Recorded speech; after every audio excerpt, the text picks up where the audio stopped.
Devil আমাদের সকলেরই প্রিয়। আজ একটু অন্যরকমভাবে গোটা গোটা ডিমের ডেভিল তৈরি করব, তাও ঘরে থাকা কয়েকটা সামান্য উপকরণ দিয়ে। প্রথমে ডিম ও আলু সিদ্ধ করে ঠান্ডা হতে দেবো। আলু ঠান্ডা হলে খোসা ছাড়িয়ে এভাবে ম্যাশ করে নিতে হবে।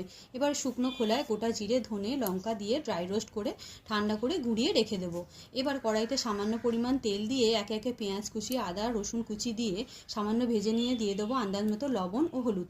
একটু ভেজে নিয়েই দিয়ে দেবো সিদ্ধ করে রাখা আলু এবং গুঁড়িয়ে রাখা সেই ভাজা মশলা। ভালো করে মোটামুটি একটু মিশিয়ে নিয়ে নাড়াচাড়া করে নামিয়ে ঠান্ডা হতে দেবো। এরপর সিদ্ধ ডিমগুলোকে এইভাবে মাঝখান থেকে চিড়ে ঠান্ডা করে রাখা সেই আলু এইভাবে পুর দিয়ে একে একে রেখে দেবো।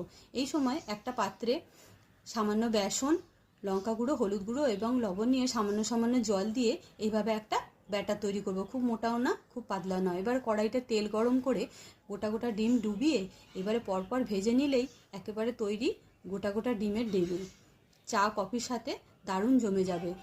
আর কোনো চিন্তা নেই, বাড়িতে হঠাৎ করে আত্মীয় পরিজন কেউ এসে গেলে এইভাবে চা কফির সাথে গোটা গোটা ডিমের ডেভিল পরিবেশন করুন, দেখবেন সকলেরই ভালো লাগবে। আর কেমন লাগছে ভিডিও অবশ্যই কমেন্টে জানান।